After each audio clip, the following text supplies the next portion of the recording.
കൊച്ചിയിൽ രണ്ടിടത്ത് വൻ തീപിടുത്തം. സൗത്ത് പാലത്തിന് സമീപമുള്ള ആക്രി ഗോഡൌണിലും നെടുമ്പാശ്ശേരി വിമാനത്താവളത്തിന് സമീപമുള്ള ഹോട്ടലിലുമാണ് തീപിടുത്തമുണ്ടായത്. ആക്രി ഗോഡൌണിൽ 12 ഗ്യാസ് സിലിണ്ടറുകൾ പൊട്ടിത്തെറിച്ചു. ഹോട്ടലിലുണ്ടായ തീപിടുത്തത്തിൽ പാർക്കിംഗ് ഏരിയയിലെ വാഹനങ്ങൾ കത്തിനശിച്ചു.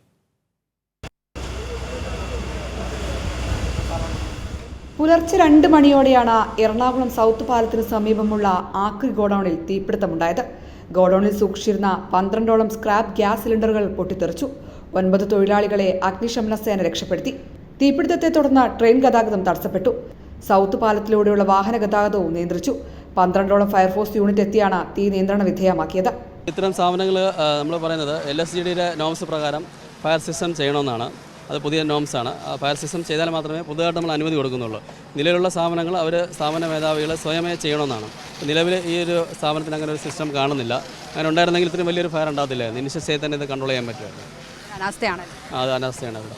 ലൈറ്റ് പോയി കഴിഞ്ഞപ്പോഴത്തേക്ക് എൻ്റെ മകൻ വന്ന് തീ പിടിക്കണമെന്നും പറഞ്ഞ് കയ്യെ പിടിച്ചുകൊണ്ട് പോയി സൊസൈറ്റിയുടെ അവിടെ കൊണ്ടിരുത്തി. മകൻ തന്നെ ഫയർഫോഴ്സിനെ വിളിച്ചു. അവരുടെ സംയോജിതമായ ഇടപെടൽ കൊണ്ട് പെട്ടെന്ന് അവർ വന്നു. അതൊക്കെ പെട്ടെന്ന് അണയ്ക്കാൻ സാധിച്ചു. കേടുപാട് കുറ്റം നമുക്ക് നന്നാക്കാം. മനുഷ്യൻ്റെ ആയുസ് തിരിച്ചു കിട്ടിയില്ലേ, നമുക്കതല്ലേ ഏറ്റവും വലിയ. എല്ലാ അനുമതിയോടെയാണ് ഗോഡൌൺ 30 വർഷമായി പ്രവർത്തിക്കുന്നതെന്ന് ഉടമസ്ഥൻ വ്യക്തമാക്കി. അവർ സൗണ്ട് കേട്ടെന്നാണ് പറയണത്. ആ സമയത്ത് ഇവിടെ അവിടെ ഈ സൗണ്ട് കേൾക്കേണ്ടത് ഞാൻ വയറിംഗ് ഒന്നും ചെയ്തിട്ടില്ല, ബൾബൊന്നും ഇല്ല. അവിടെ കുറച്ച് പ്ലാസ്റ്റിക്കിൻ്റെ കുപ്പി കിടപ്പുണ്ടായിരുന്നു. ഇനി എന്താണ് സംഭവിച്ചത്, കത്തിച്ചതാണോ കത്തിക്കാതാണോ എന്നൊന്നും അറിയാൻ പാടില്ല. ഒരു കുഴപ്പമില്ല.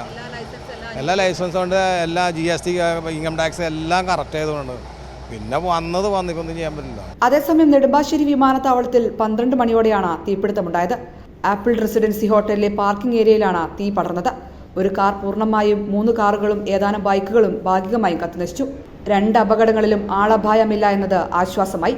കൈരളി ന്യൂസ്, കൊച്ചി.